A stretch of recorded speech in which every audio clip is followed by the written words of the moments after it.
Hello everyone, let's have more news about the Steelers, but first don't forget to subscribe to the channel and leave a like. In the final week of the 2024 season, Corey Trice Jr. was given the ultimate test. In his first ever NFL start, the second-year cornerback faced the most brutal matchup imaginable, being left on an island with Cincinnati Bengals All-Pro Ja'Marr Chase.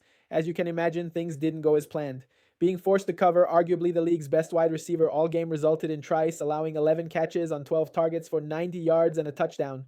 This led to plenty of criticism for the young cornerback. Now, Trice vows vengeance. Following OTAs on Tuesday, the Steelers media caught up with Trice, who reflected heavily on his January 4th matchup against Chase. "I'm used to letting up nothing," Trice said via Nick Farabaugh of PennLeave. "What happened there, it will never happen again." Those are some strong words from a confident cornerback. While it's unimaginable for even a cornerback like Denver Broncos superstar and reigning Defensive Player of the Year Pat Surtain to let up nothing against Ja'Marr Chase, Trice is striving for excellence, and Steelers fans have to love his demeanor. Corey Trice Jr. has the confidence that could make him a great cornerback. For the Pittsburgh Steelers, Corey Trice's performance against Ja'Marr Chase in the 2024 regular season finale wasn't nearly as bad as some fans tried to make it out to be. Despite giving up big numbers, Trice showcased tight coverage and narrowly missed deflecting a few of those passes. If anything, it says more about the abysmal game plan defensive coordinator Terrell Austin had in this contest, or the impeccable connection between quarterback Joe Burrow and Chase. But that game is in the past, and Trice is looking ahead to the future. Trice doesn't have much NFL game experience. Now let's go to another video. Don't forget to leave a like. As it were. Welcome to NFL Live. I'm Dan Graziano, here today with Tim Hasselbeck, Sam Acho, and Jeff Darlington. We're going to talk about Aaron Rodgers and the Steelers. We're going to talk about a lot of stuff, but I did want to start with that particular saga. Jeff, what's the latest? Give us something new on Aaron Rodgers. Oh, really? You just want me to tell you that he's signing, Dan? You want me to just tell you that he's on his way to Pittsburgh? No, I can't do that because, quite frankly, he's not. And that's kind of where we're at with the Aaron Rodgers drama. Now, I will say this. All signs continue to point to him eventually joining this team. I say that in part because of a lot of the things I've heard behind the scenes, but also publicly and front-facing. You have heard Aaron Rodgers say in that clip right there, "I don't want to hold the Steelers hostage." He has done nothing to this point to suggest to the team that he is out on playing quarterback for them. And I'm not suggesting that means that he will just simply sign because of that. But this is a player with a deep respect for Mike Tomlin, a continued communication with Mike Tomlin, a player who has worked out with DK Metcalf at times this offseason, trying to acclimate himself to the wide receiver, and has also hinted that he will be playing for the Steelers. What does that mean? It means nothing in terms of minicamp. Perhaps I think the benchmark we should be looking more towards still at this point is training camp. All right, so Tim, is that good enough? If he doesn't show up until training camp and he wants to be the starting quarterback of the Steelers, is he going to be ready in time? Yeah, I think it's good enough. Look, I think when you get to the point where you're over 40, you've played, a couple of decades in the NFL as a quarterback, a team's pursuing you, you're their best option. I think that's good enough. Is it the best possible scenario? No, it's not. The best possible scenario that he's in Pittsburgh working out, leading, building a rapport with the guys that are there, all of that stuff. But it's just not realistic with someone that's played as long as Aaron's played. And so I think what the point Jeff made that really stuck out to me there is the deep respect for Mike Tomlin. I do think that, the way Aaron Rodgers has gone about this with Tomlin, that communication, and I think what, at least to me, feels like a shared understanding that he will be there at some point. It feels to me that both Aaron Rodgers, Mike Tomlin, and anyone else that matters would be okay with that, and I think that that's probably good enough.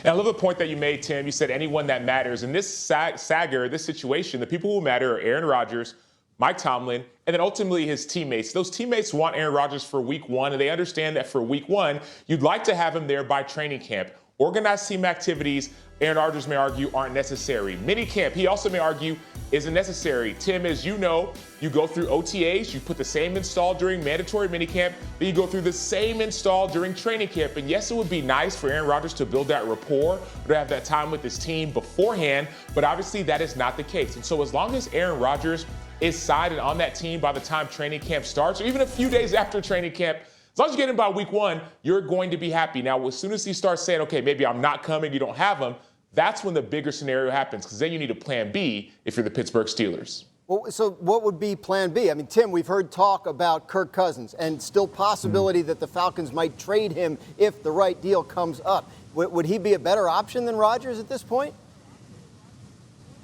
I don't think he's a better option than Rodgers. One, to be way more expensive than Rodgers. I can't imagine, Rodgers' contract, especially with probably a one-year deal, you would think, versus, Cousins, you're assuming his contract. There may be an acquisition cost to that. That one just feels messy to me. So is he a better option than Rodgers? I don't believe so. Now, is he a better option than Mason Rudolph? I think you can easily say he would be, from a playing perspective, but then you factor in the contract perspective, again on it. And, the idea that you would probably be assuming Cousins' contract, not just for this season, but, going beyond that. So, look, I understand the thought process on Cousins. I think he can still play at a starter level. He's not going to find that in Atlanta. But the problem is, it's messy and it's expensive for a bunch of different sides. And by the way, it has to be something that Kirk Cousins wants to do because he has a no-trade clause. Yeah, a lot of complicating factors there, no doubt. Jeff, the quarterback situation is not the only thing the Steelers are dealing with right now. So take us through a couple more of their issues, starting with a visit by Gabe Davis. Well, it is connected, of course. Gabe Davis, the wide receiver who flamed out really with the Jaguars, did not have a very good tenure there, albeit a very short one, after playing really well for the Bills. Now, all of a sudden, we're looking at a visit from Gabe Davis to the Steelers on Thursday. The question, of course, here is, would Davis be willing to sign, not knowing exactly who the starter will be in Week 1, if it'll be Aaron Rodgers?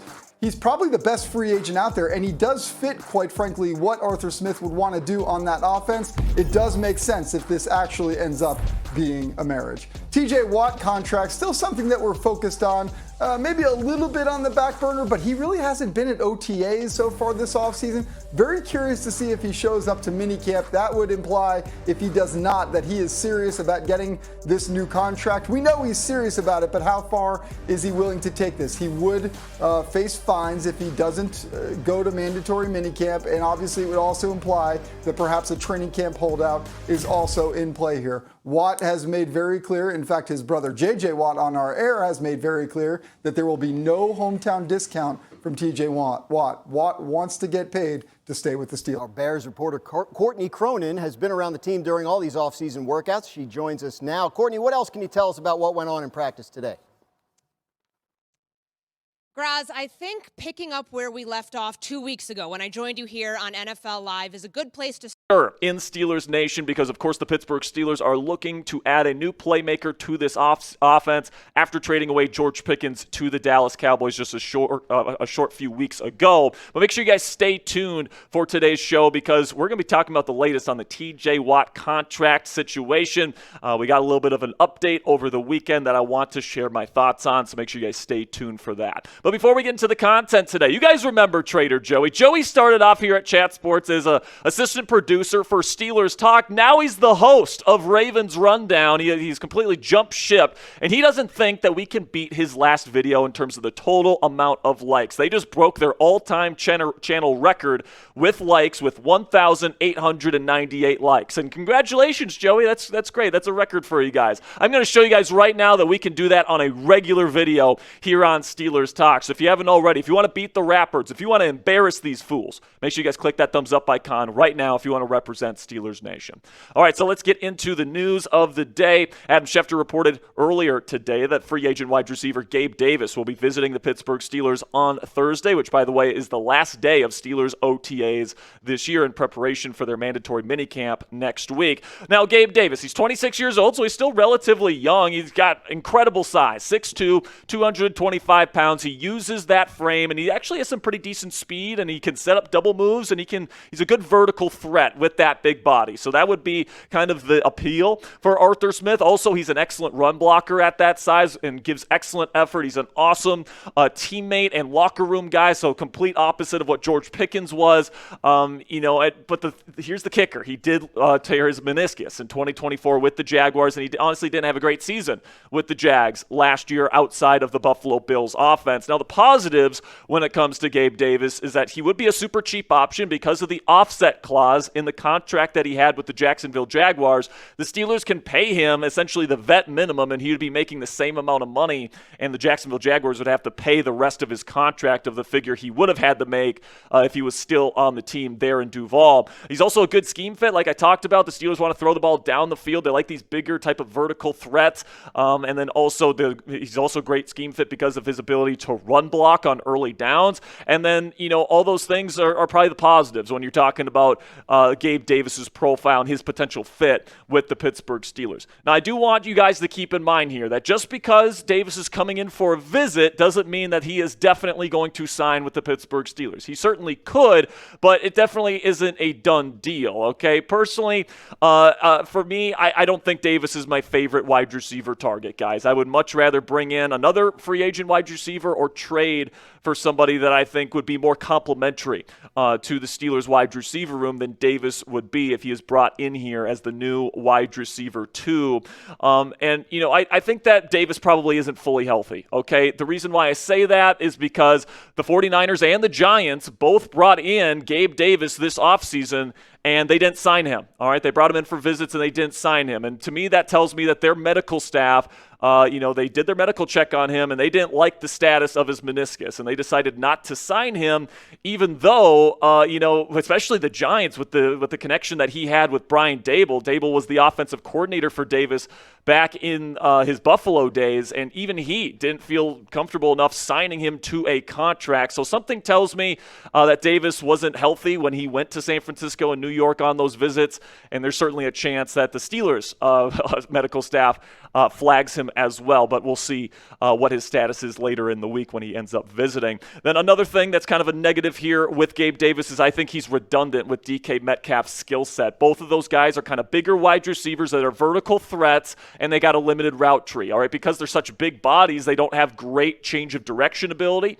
Now, they have pretty decent straight line speed, and they can set up double moves down the field and stuff like that. They can run digs, but, they have a very limited skill set in terms of the routes that they can run. And if you bring Gabe Davis in here, you got 2 wide receivers on early downs that really have a limited route tree and pretty much run the same exact type of routes. So I think that the skill sets are pretty redundant. Also, Gabe Davis just wasn't a good wide receiver for the Jacksonville Jaguars in 2024. His numbers were abysmal. The numbers went down dramatically from his days playing with Josh Allen, an MVP candidate quarterback. And, after having, I believe, over 800 yards the season previously in Buffalo, he had less than 240 yards receiving last year. Now, he did deal with an injury, but even when you take into account, the per reception and the per game averages and all that stuff, it wasn't a very efficient season for Gabe Davis, who was brought in to essentially be their number 1 X receiver on the outside, and he had 12 yards per reception. That's not terrible, but then when you take into account the yards per target number there, just 5.7, less than half his yards per reception.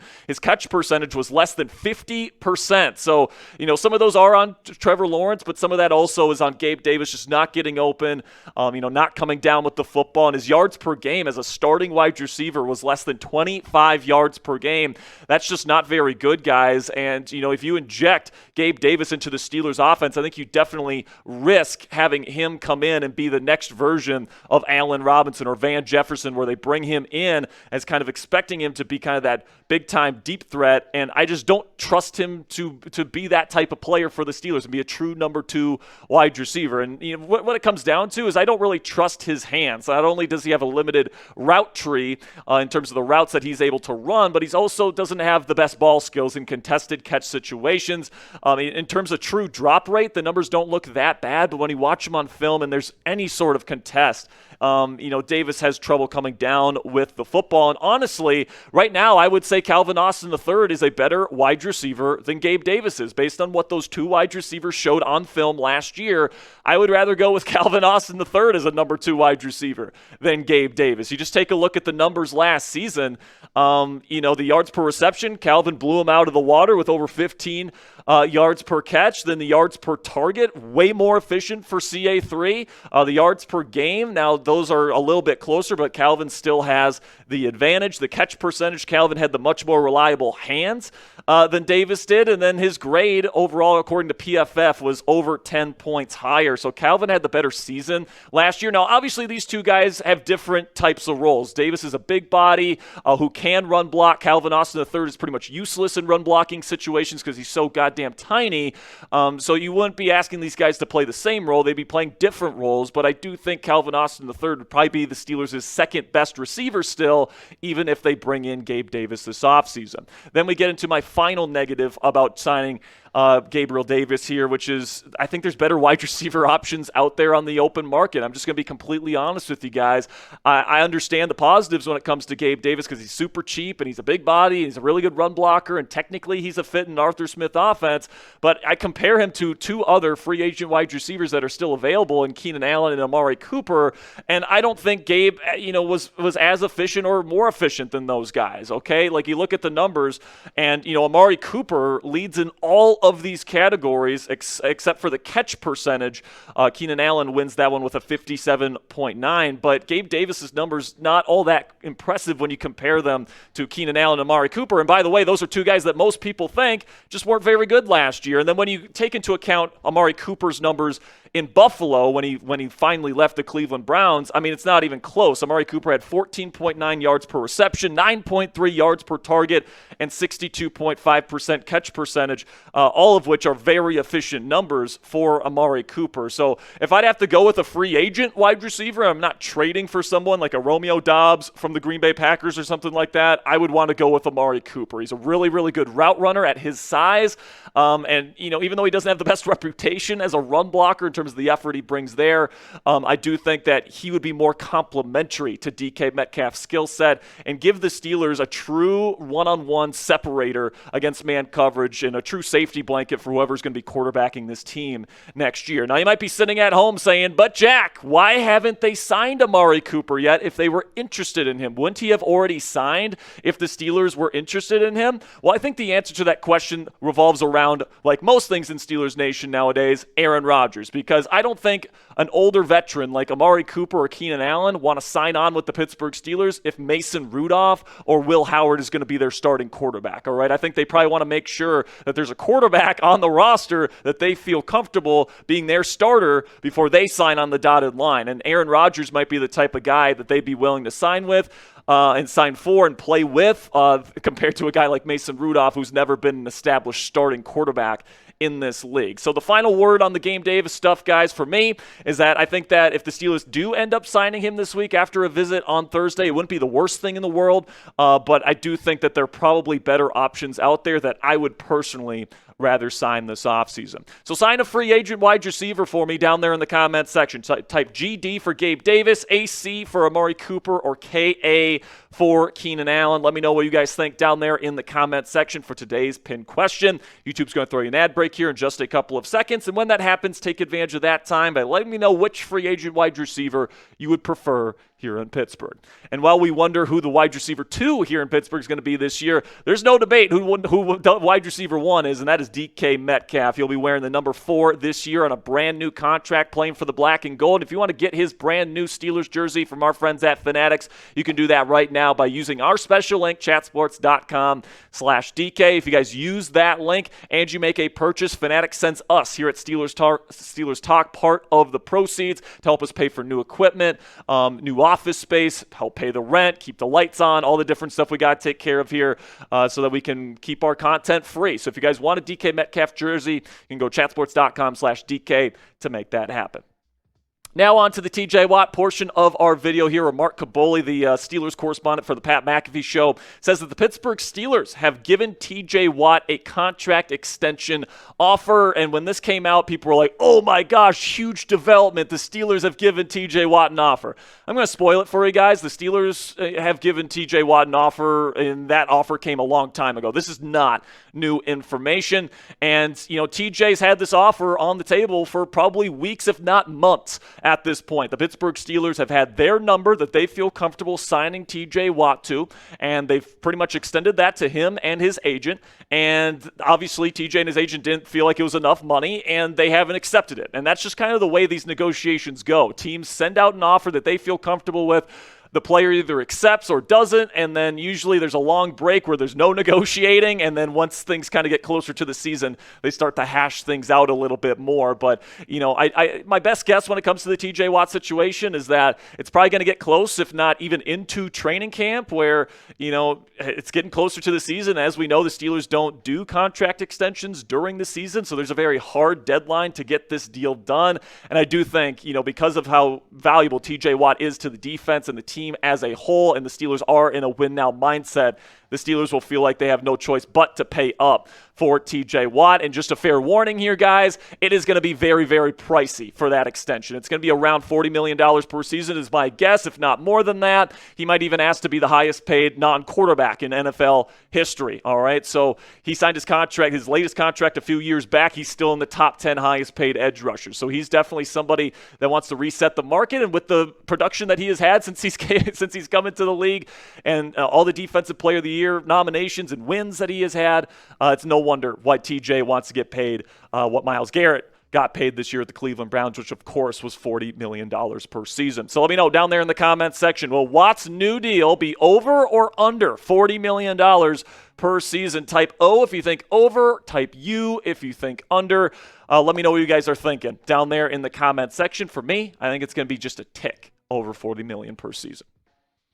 So now today, the OTAs for the Pittsburgh Steelers resumed in Pittsburgh at UPMC Sports Complex there in Pittsburgh. And the talk of the town, at least today, was Darnell Washington, the tight end, who apparently has been losing some poundage this offseason and building up some more muscle, getting leaner. Last year, he was over 260 pounds for a blocking tight end. That is massive. Apparently, he is down 15 pounds this year. He wanted to get leaner and more explosive, and that can only mean good things for him in his career and the Pittsburgh Steelers offense as a whole. He is an absolute menace when he is doing his job as a blocking tight end and he's not getting lost out there or whatever. He's arguably the best blocking tight end in football, in my opinion, with his size and athleticism and his... The Pittsburgh Steelers continue to wait patiently for free agent quarterback Aaron Rodgers to commit to the franchise, but other viable options exist. The rest of the cupboard at the position in free agency is relatively bare, with players like Carson Wentz and Ryan Tannehill, the latter of whom wasn't on a roster for even 1 week in 2024, remaining as the most recognizable names.